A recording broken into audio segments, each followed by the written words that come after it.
Почитувани, верувам дека во минатата емисија на Сообраќајна хроника го задржавме вашето внимание со професор доктор Никола Крстановски, кој што е редовен професор на Техничкиот факултет во Битола, одсек Сообраќај. Инаку негова специјалност е јавниот градски превоз, бидејќи тој има улога и во донесувањето на одредени сообраќајни решенија во однос на градскиот превоз и во град Скопје, а тоа е навистина комплексна тема, решивме овој разговор и во денешната емисија да го посветиме токму на оваа тема. Следете.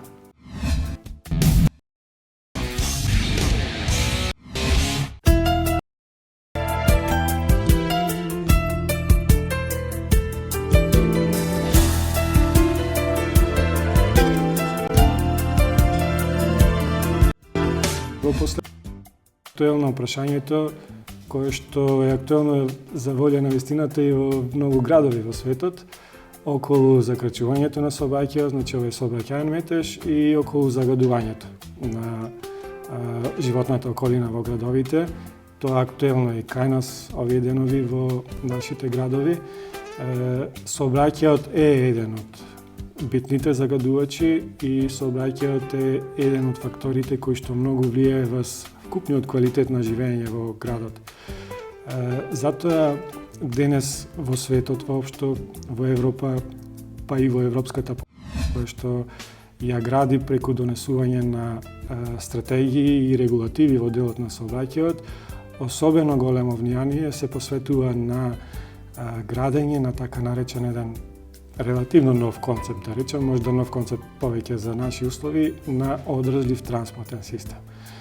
Тоа би бил накратко, значи транспортен систем, одржлив транспортен систем во градот би бил транспортен систем кој што од една страна би обезбедил непречено движење на луѓето, на стоките, значи задоволување на секојдневните потреби на луѓето, меѓутоа во исто време да обезбеди, значи, економски просперитет, да обезбеди квалитет, она што го сочинува квалитетот на животот во сите области. Тоа воопшто не е лесно да се постигне. Сите, да речам, градови во светот се борат со тоа, некои помалку успешно, некои повеќе успешно, меѓутоа во главно денес веќе се зацртани главните во кои што треба развиват системите на сообраќај во градовите со цел да се надминат овие проблеми. Во 2012 година донесен е планот за Скопје за одржлив транспорт. Кажете ми што ќе содржи тој план практично? Така, веќе кога го споменавте планот за одржлив транспорт, морам да напоменам дека тој план беше дел од еден поголем проект, научно-истражувачки проект, финансиран од FP7 програмата на Европската. Во тој проект партнери беа од Македонија покрај факултетот, Техничкиот факултет во Битола, односно сообраќајниот одсек, градот Скопје и ЈСП Скопје. Една од мерките кои што беше во рамките на тој проект беше изработка и донесување на план за одржлив транспорт на градот Скопје. Тоа беше, можам да речам, направено и во вистински момент, бидејќи во тоа време во Европа беше донесена регулатива според која беше поставен услов град во Европа може да конкурира за средства од Европската Унија во делот на транспортот, исклучиво ако има план за одржлив транспорт во сообраќај. Што значи овој план за одржлив транспорт во сообраќај? Значи, планот пред се ги идентификува проблемите, постави цели и главните цели во основа беа како да се развие сообраќајниот систем или од сегашната состојба како да се премине во една нова состојба која што ќе обезбеди од една страна ефикасен транспортен систем во потребите на луѓето, меѓутоа од друга страна да внимава на еколошките фактори, енергетските фактори, значи да обезбеди да биде дел од оној вкупен квалитет на живење во градот. Овде пред да кажам неколку резултати вака по значење од планот, би сакал да напоменам нешто што редовно го предавам на моите студенти кога зборуваме за проблемите на сообраќајот во градовите и начинот на решавањето, што во суштина е коренот на проблемот. Значи, од каде потекнуваат овие проблеми на сообраќајен метеж, значи заклучување на сообраќајот, на загадување. Што е тоа што се случува и кои доведува до вакви последици. Во последно време веќе прилично јасно искристализирано во стручната јавност на научни конференции, на научни семинари, отворено се зборува за конфликт помеѓу градот, урбаниот развој на градот и зошто? Автомобилот е превозно средство кое што бара премногу простор. Премногу простор и за движење и за мирување. Ако автомобилот стане главно превозно средство во градот, тогаш градот на некој начин е загрозен заради тоа што треба да се обезбедат премногу површини за сообраќај и такви примери имаме, впрочем, во Соединетите Американски држави, каде што долго време во 20 век, сега и таму драстично е променета ситуацијата, апсолутно автомобилот бил на преден план, тие таму го смета автомобилот дури за дел од човечката слобода, од секојдневниот живот. Меѓутоа навлегува во такви големи проблеми, прво доведе масовната употреба на автомобил во градот до деградација на градот, раселување на населението, побогатото население во побогатите предградија на 20, 30, 40 км од центарот во градот, а пак тоа доведе до потреба на вложување на уште поголеми инвестиции во инфраструктура, а не го реши проблемот на сообраќајот. Само проблемот на сообраќајот од градовите го префали на предградијата. Ќе ви кажам еден интересен пример. Кога бев таму, се отвараше градски се пушташе во употреба градски автопат во Филаделфија, кој што ги поврзуваше западните предградија на Филаделфија со центарот во градот. Тие го нарекува Blue Route или сината траса или I-476. Знаете, кога се прави проект за изградба на пат, прави проектот за прогноза од најмалку 10 години, 10-15 години. Подолгорочно, да. Значи, она што се случи таму, првиот ден, кога беше отворен автопатот, беше закрчен. Значи, воопшто не го решија проблемот со закрчувањето, бидејќи што се случи практично. Никој не сака да го остави автомобилот. Оние кои патуваа по други алтернативи, сега еве се отвори градски автопат, па сите се префалија на тој автопат, не го остават автомобилот. Ја сакам оваа возбуда. Го сакам адреналинот. Чувството е неверојатно. Само небото е лимит. Кога летам, ги почитувам правилата, затоа што и најмалата грешка може да биде кобна.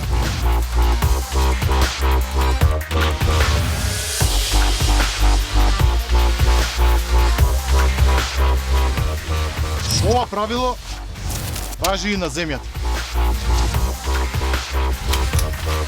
Врзи го појасот и вози совесно.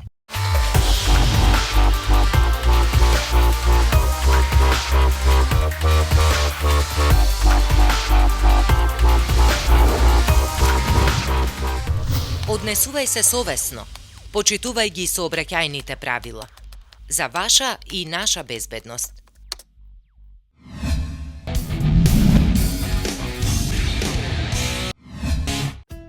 Професоре, кружните текови го оправдаа своето постоење и придонесуваат за побрз проток на сообраќајот. Во Скопје веќе има неколку кружни текови и по градовите се повеќе се градат кружните текови. Меѓутоа ме интересира што е со сообраќајниците на 2 па дури и на 3 нивоа. Потребно ли е на Скопје такво нешто, особено на крстосниците? Така. Па има едно 4-5 години ги немам видено последните податоци од снимања на сообраќајот по раскрсниците за да се види каков е обемот на возила, односно возила на час, нели, по правци, по насоки. Во сообраќајното инженерство, значи постојат стандарди кога големината на сообраќајните токови, значи практично бројот на возилата надминува одредена вредност, тогаш веќе се разгледува можноста да се решава раскрсницата во различно ниво. Значи со подвозници и надвозници. Може би сега тоа, знаете, основниот принцип на науката е истражувај, анализирај податоци од терен, па предложи решение. Во моментот немам податоци колкави се тие токови, меѓутоа можда има индици на една до 2 раскрсници од Скопје да можда има потреба и од таква работа. Факт е дека низ времењата на назад лошите урбанистички решенија во повеќето градови кај нас спречуваат да се изгради една добра и модерна сообраќајница. Таков е случајот и во Скопје. Сметате ли дека сериозна штета е направена во однос на сообраќајот? Ова е навистина едно прашање кое што е интересно и комплексно и бара и поголема повеќе време за објаснување, меѓутоа морам да кажам дека урбанистичкото планирање, односно недостатокот на координираност или поврзаност на урбанистичкото планирање и на сообраќајните системи во градовите кај нас во Македонија представува еден многу голем проблем и јас лично го гледам и како проблем кој што предизвика многу од постојните денешни проблеми. Јас имав и неколку научни трудови на таа тема во кои што покажував и конкретни примери како грешки во урбанистичкиот развој и во урбанистичкото планирање директно доведува до деформации во сообраќајниот систем. Секаде во развиените земји, каде што постои едно повисоко планирање, урбанистичкото планирање, кое што кај нас се прави преку генералните урбанистички планови, мора да биде во координација и поврзано со изработка на сообраќајна студија. Она што се случува кај нас, за жал, во Законот за урбанистичко и просторно планирање, при изработката на генералниот урбанистички план се бара само графички приказ за сообраќајниците во градот. Во суштина, она што се случува, и тоа не сакам да критикувам урбанистите, тоа грешката е друга. Значи, урбанистите предвидуваат со генералниот урбанистички план различна намена на земјиште, тука становање, таму трговија, таму административни центри, таму школи, таму, здравствени центри. Меѓутоа, немаат слика и не може да има, бидејќи треба да се изработи сообраќајна студија, колку број патувања настануваат и колку број патувања се привлечени во одредени точки во градот. Од тука, како тие патувања се расподелени во просторот и како тие патувања се расподелени по време. Тоа е основата за да се обезбеди соодветна сообраќајна мрежа. Значи, кај нас се градат активни стамбени објекти, згради и трговски центри. Меѓутоа, тоа се градат, а отпосле некако треба да се решат проблемите што ќе настанат во сообраќајот. Има дефекти во сами правилник за стандарди и нормативи во урбанистичкото планирање, каде што се дадени, например, нормативи за број на паркинг места, например, ако се работи за ваков тип на објект или таков тип на објект. Тоа е нешто што е надминато. Не можете, тоа би било нешто како, например, да се донесе закон во Македонија, да носат костум број 52. Меѓутоа има различни луѓе, некои поголем, некои помал. Значи, тоа не е начин за да се предвиди, например, број на паркинг места, го споменувам, бидејќи се појавува како посебен проблем, се градат разни објекти за различна намена, со недоволен број на паркинг места, особено проблем е за станарите на многу згради, купиле стан, дале многу пари, а никаде нема доволно паркирање. И возилото на тротоар. Возилото на тротоар, на зеленило, па се попречува останатиот сообраќај, ја загрозува безбедноста во сообраќајот. Значи, тоа е недостаток на тоа координирано урбанистичко планирање и планирање на сообраќајот.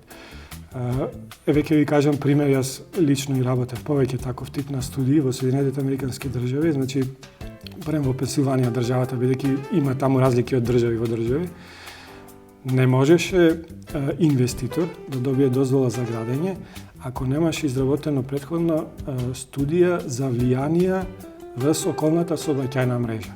Значи, таа студија подразбира, пример, сака некој да изгради, помал трговски центар. Сообраќајната студија треба да даде одговор како тој центар ќе влијае врз околната сообраќајна. И ако се заклучи дека треба, например, да се додаде посебна сообраќајна лента за влез и излез, да се промени, например, сигналниот план, а можда некојаш и подвозник, надвозник, значи било каква промена на сообраќајната мрежа оди на товар на инвеститорот. Не може да добие градежна дозвола ако не се направи тоа. Кај нас, да речеме, таква работа не постои, тоа е еден од големите недостатоци. Јас со моите студенти стално го дискутирам, значи, на одсекот за сообраќај и транспорт, на некој начин сообраќајните инженери се ставени пред свршен чин. Значи некој нешто направил, изградил, сторил и сега што му останува на сообраќајниот инженер? Сообраќајниот инженер му преостанува единствено да применува некакви забрани, некакви ограничувања, затоа што сигурно нема некој да се руши некој голем објект изграден само за да се отстрани дефектот во сообраќајната мрежа. Па ќе се бара ново решение некое сообраќај. Да, меѓутоа реков во главно тогаш решенијата кои остануваат се ограничувања, забрани, еднонасочно движење, така, еднонасочни ограничувања временски. Така.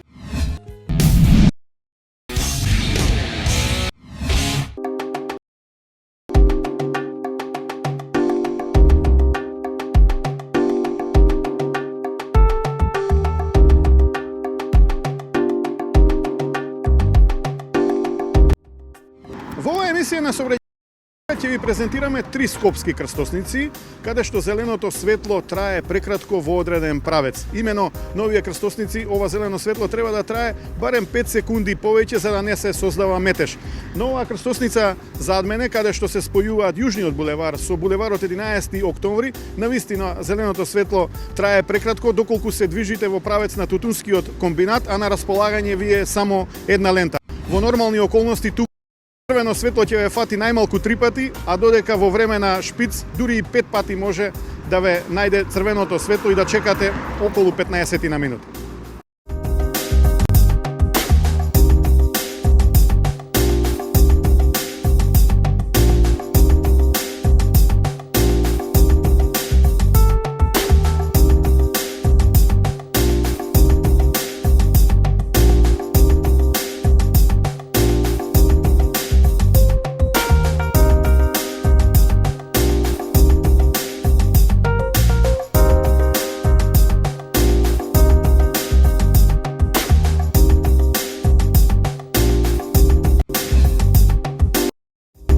Еве класичен пример на тотална сообраќајна некултура.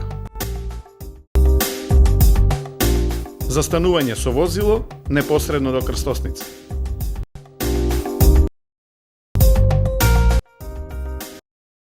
Со својата колешка да си ја завршат работата, а тоа што го попречуваат сообраќајот не им е важно. Совет: не го правете ова. Казниво е.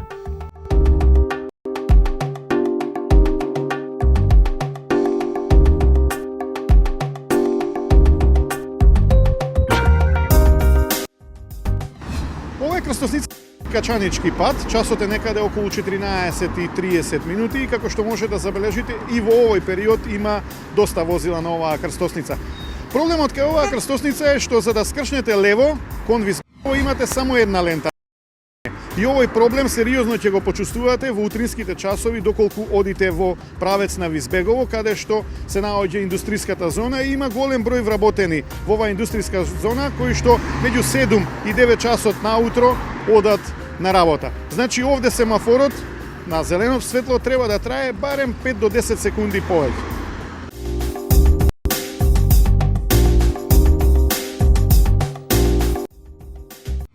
Ова е крстосница Судска палата и доколку сакате да се движите од Битпазар кон центар, преку мостот кај комплексот банки, на располагање ви се 3 ленти. Меѓутоа и тие 3 ленти се премалку, бидејќи и на оваа крстосница зеленото светло навистина трае прекратко.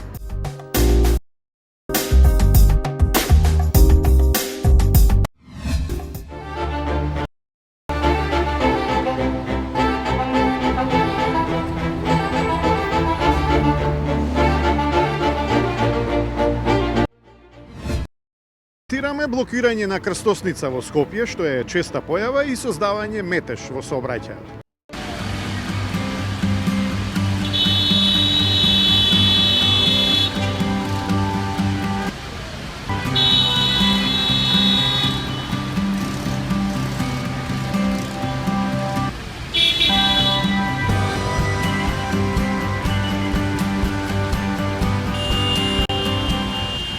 Поука. Ако семафорот ви е отворен на зелено светло, сепак, доколку забележите дека возилата што се пред вас се заглавени во крстосницата, не го продолжувајте движењето, бидејќи ќе предизвикате само дополнителен хаос. И за крај да ве подсетиме. Според постоечкиот важечки закон за безбедност во патниот сообраќај, глобата за ваков прекршок е 25 евра или 15 казнени поени. Крстановски смета дека Скопје со одредени сообраќајни решенија и со градскиот превоз се движи во вистинска насока. Да се надеваме дека во некоја блиска иднина на располагање ќе ни биде и трамвајот како превозно средство. Ова беше се за денеска. Ве поздравуваме и ви посакуваме пријатно.